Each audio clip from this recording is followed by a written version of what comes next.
28 కబీర్ దివ్య ఖురాన్లో అనేక చోట్ల అల్లాహ్ అల్ కబీర్ అని ప్రస్తావించబడింది. అల్ కబీర్ నామంలో కూడా ఆధిక్యత, అధికారం, గొప్పతనం మొదలైన గుణాలు మిళితమై ఉన్నాయి. ఒకరోజు ఒక ప్రాంతానికి చక్రవర్తి, ఒక దేశానికి శాసకులు, పరిపాలకులుగా మనగలుగుతారు.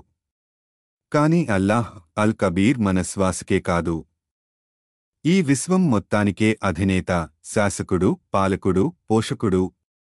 కాబట్టి ఆయన రాజులకు రాజు. ఒక రాజు కొన్ని సంవత్సరాల వరకు రాజుగా ఉండగలడు, కాని అల్లాహ్ ఈ ప్రపంచం మొత్తానికి ఎల్లప్పుడూ రాజే. ఆయనే మన సృష్టికర్త కాబట్టి మన నఖశిఖ పర్యంతము ఆయన ఆదేశానుసారం సాగాలి. అల్లాహ్ అనుగ్రహంతోనే ఒక వ్యక్తి ఒక రాజుగా లేక అధికారిగా మనగలుగుతాడు. కాని అల్లాహ్కు ఎవరి అనుగ్రహము, దయ అక్కరలేదు. ఆయనే మనందరిపై, ఈ ప్రపంచ వ్యవస్థపై కరుణానుగ్రహాలను కురిపిస్తున్నాడు. సమస్త సదుపాయాలను కల్పించి మన జీవితావసరాలను పరిపూరిస్తున్న ఆయనే మన జీవనం పావనం కావాలని ఒక ధర్మాన్ని కూడా ప్రసాదించాడు. సృష్టి ఆది నుండి మనిషి మార్గదర్శకం కోసం అల్లాహ్ ప్రవక్తల్ని పంపుతూనే వచ్చాడు. మొట్టమొదటి మానవుడు ప్రవక్త ఆదం అలైహిస్సలాం. చిట్టచివరి ప్రవక్త ముహమ్మద్ సల్లల్లాహు అలైహి వసల్లం. ప్రళయదినం వరకు ఇక మరో ప్రవక్త రాబోడు.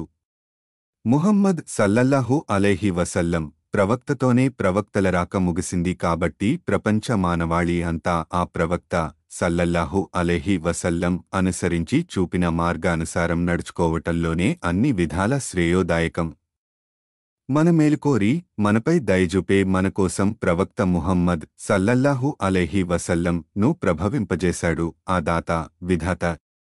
ప్రవక్త ముహమ్మద్ సల్లల్లాహు అలైహి వసల్లం జీవిత చరిత్ర, విధానం, ప్రవచనాలు ఇప్పటికీ భద్రంగానే ఉన్నాయి. ప్రవక్తపై అవతరింపజేసిన గ్రంథం ఖురాన్ కూడా భద్రంగానే ఉంది. మనమే అభద్రతకు లోనయ్యే మార్గాల వెంటబడి నిత్యం సంకట స్థితుల్లో చిక్కుకుంటున్నాం.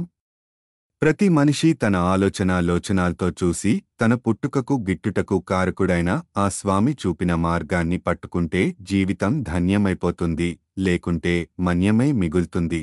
అల్లాహ్ గోప్యంగా ఉన్నటువంటి, బహిరంగంగా ఉన్నటువంటి ప్రతి వస్తువును గురించి తెలిసిన పండితుడు. ఆయన గొప్పవాడు, సర్వకాల సర్వావస్థలలో ఆధిక్యం కలిగి ఉండేవాడు. దివ్య ఖురాన్ 13:9. అల్ హఫీజ్. అల్ హఫీజ్ అంటే సంరక్షకుడని అర్థం. అల్లాహ్ అల్ హఫీజ్ ఈ చరాచర సృష్టికి కర్త కాబట్టి ఆయన అందరికీ రక్షకుడు, కాపాడేవాడు. కని పెంచుతూ తమ సంతానాన్ని ఏ విధంగా తల్లిదండ్రులు నిత్యం కాపాడుతూ ఉంటారో అంతకన్నా ఎన్నో రెట్లు దయాభావంతో మెలుగుతూ నిత్యం మనల్ని అల్లాహ్ కనిపెట్టుకుని ఉంటాడు. సమాజంలో మన అంతస్తు, హోదా ఎలా ఉన్నా ఆయన మనకు, మన కుటుంబానికి ఆహారాన్ని, ఆశ్రయాన్ని సమకూరుస్తున్నాడు. ఎలాంటి తారతమ్యం చూపకుండా సర్వప్రాణుల పట్ల దయతో, కనికరంతో మెలుగుతూ కాపాడుతున్నాడు. మనిషికి ఆయన ఆలోచించి నిర్ణయాలు గైకునే స్వేచ్ఛా స్వాతంత్ర్యాలను ప్రసాదించాడు. మనిషికి తప్ప మరే ప్రాణికి బుద్ధి జ్ఞానాలను ప్రసాదించలేదు. ఇంతటి ఉద్దిష్ట గుణాన్నిచ్చినప్పటికీ మనిషి జంతుజాలం, పశుపక్ష్యాదుల కంటే కూడా హీనంగా దిగజారి మెలుగుతున్నాడు. మన వద్ద పనిచేసే ఒక నౌకరు మన అభీష్టానికి వ్యతిరేకంగా నడుచుకుంటే మనం అతన్ని ఉద్యోగంలో ఉంచుతామా? లేదు. అలా ఎన్నటికీ జరగదు. కాని మనం సర్వసదుపాయాలు కల్పించిన ఆ దయామయుడైన అల్లాహ్ మాటను, బాటను కాదని గుడ్డిగా నీచాతినీచమైన, మనకంటే హీనమైన వాటిని పూజిస్తున్నాం. భుజించేది ఒకరిది, భజించేది మరొకరిని. ఇదెక్కడి న్యాయం, ధర్మమో ఎవరికి వారే ఆలోచించాలి. ఇంత చేస్తున్నా పరమ దయామయుడైన అల్లాహ్ మనకు ఆహారాన్ని ఇస్తున్నాడు, అహరహం రక్షిస్తున్నాడు కూడా. నాటికైనా మనిషి నిజమార్గం తెలుసుకుని ఆయన వైపునకు మరలి రాకపోతాడా అని. అల్లాహ్ మన శ్వాసనే కాదు, విశ్వాసాన్ని కూడా రక్షిస్తున్నాడు. సర్వకాలాల్లోనూ ఆయన గ్రంథం ఖురాన్ను కూడా కాపాడతానని ఈ గ్రంథంలోనే ప్రకటించాడు అల్లాహ్. ఎవరు ఎంతగా ప్రయత్నించినా ఆ గ్రంథంలోని ఓ హల్లును కాదు కదా పొల్లును కూడా మార్చలేరు.